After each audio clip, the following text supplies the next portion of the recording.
Good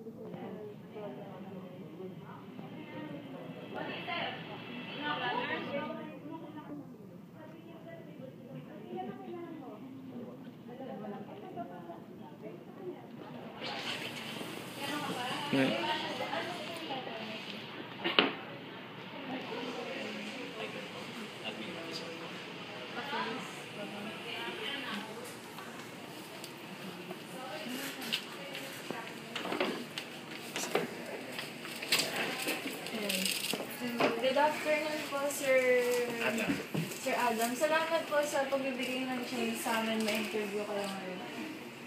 Bali, bilang admin officer ng RISE program, ano-ano po yung mga ginagawa niyo?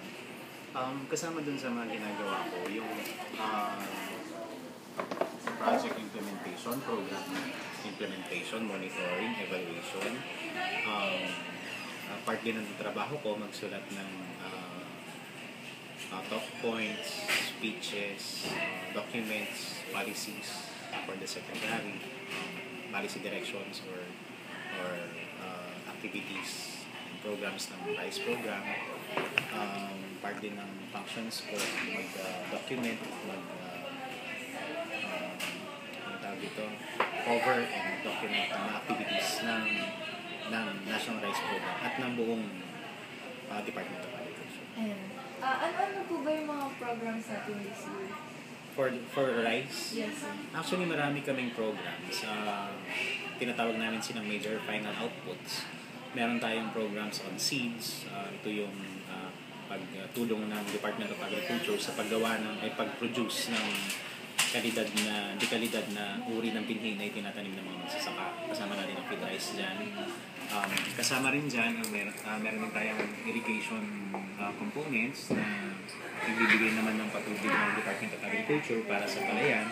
Meron din tayong farm mechanization, kapamigay naman tayo ng tumutulong sa usapin ng makinarya at equipment, yung mga tractors, other farm implements na ginagamit ng mga magsasaka. Meron tayong research and development, meron tayong extension and training, information education and education campaigns for advocacies like yung National Year of Rice last year. So, ganun kalawak yung ginagawa natin. Not only for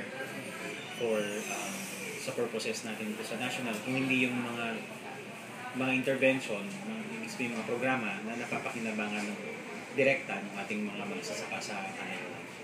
Bali sa Pilipinas, ano po ba yung importansya ng RISE program? Napakalaki na importansya ng RISE program. Kasi kung titingnan natin sa buong Pilipinas, almost 90% or more ang kumakain ng bigas. Ngayon, hindi makukumpleto ang pagkain ng isang Pilipino kung hindi siya kumakain ng bigas. Ngayon, kailangan, dahil nga dito sa ganitong pangailangan natin sa bigas, kapag nagkaroon ng shortage ng bigas sa Pilipinas, magkakagulo. Magkakaroon ng problema sa polisiya. Kaya natin tinatawag na political commodity ang rice. So, ito yung tinatawag nating tumatama talaga sa sikmura ng bawat Pilipino. Kaya kapag hindi mo na ibigay ang rice na kailangan ng Pilipino, wawala yan, mag-rebelde, mag-alboroto, lahat ng klaseng gulo mangyari, magnanakaw, lahat na yan, papatay, gano'n. So, kailangan na tugunan yung pag-produce natin ng bigas dahil food is or rice is a basic commodity.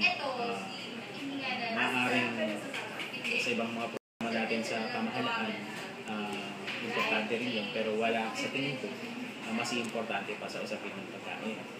Ngayon, kailangan natin suportahan din ang mahigit 10 milyong mga Pilipino na nasa kanayunan na engaged sa pagsasaka ng bigas at ng palay. Sila yung tinatawag nating marginalized na farmers na hindi nila alam na yung kanilang ginagawang pagtatanim ay sa kanila nakasalala yung kabuhayan ng buong bansa. So, kailangan natin silang support. Ang majority ng mga rice farmers natin ang tinuturing na poorest of the poor sa buong bansa. So, kung hindi natin matutugunan ito, nakikinikinita ninyo siguro kung anong magiging klase ng problema ang mga harap ng Pilipinas. Ganun kahalaga rice po. Regarding those po, ano po yung tulong na binibigay niyo sa mga rice farmers natin? Marami tayong mga tulong na binibigay. Magsisimula tayo sa assessment ng kanilang needs. Ano ba yung kailangan nila? So, merong mga areas na halimbawa sa Nueva Ecija, maganda naman na yung mga palayan nila. So, nagbibigay na tayo ng machineries. Meron naman mga ibang areas na kailangan pa ng patubig, so magbibigay din tayo ng intervention na patubig o irrigation. Meron din na kailangan ng quality na binhi, kaya magbibigay din tayo ng rice seeds, tapos fertilizers, pesticides, tapos meron din yung mga kailangan lang nila training and improvement ng kanilang mga nalalaman. So, nagbibigay din tayo ng ganyung klaseng training para sa kanila. So, Successful po ba yun? actually, successful naman. Masasabi natin successful dahil ang ebidensya ng success natin dito ay makikita dun sa ating increase in production. For the past how many years, ang level ng production natin ng bigas ay hindi lumalampas sa 10 hanggang 15 milyong metric tons. Pero nitong ilang taon na nakakaraan sa administration nga ng ating mahal na Pangulo, makikita ninyo na umabot na tayo ng hanggang 18 million metric tons in a span of. So yung kung makikita mo, since time immemorial until 2000, before 2010 or 2009, hanggang 10 million metric tons o 12 million metric tons na yan. Pero in a span of 1 year, umabot na tayo ng 16, umabot na tayo ng 17, 18, nasa 18 tayo ngayon. Kung hindi nga tayo nasalanta ng bagyo nitong mga nakaraang ilang taon, malamang na-achieve natin yung rice self-sufficiency level natin, which is 20 million metric tons. Yung tinatawag nating rice sufficiency level, ito yung level na ang lahat ng Pilipino ay hindi na kailangan mag-alala tungkol sa kanyang bigas at hindi na natin siya i-import sa bigas. So, sir, masabi po natin ngayon na lumago po ang industriya ng kanin sa Pilipinas. Oo, ang industriya ng bigas patuloy na lumalago. Kasi natutuwa rin kami dahil yung mga magsasaka rin naman mismo ang gumagawa ng pamamaraan para lumago ito. Katulong natin sila. So, kung dati hindi tayo nag-export ng bigas sa ibang bansa, ngayon nag-export na tayo. Kung dati malaki, ilang milyong metric o tonelada ng bigas ang import natin sa Vietnam saka sa Thailand, ngayon hindi na tayo umaabot sa kalahati. No?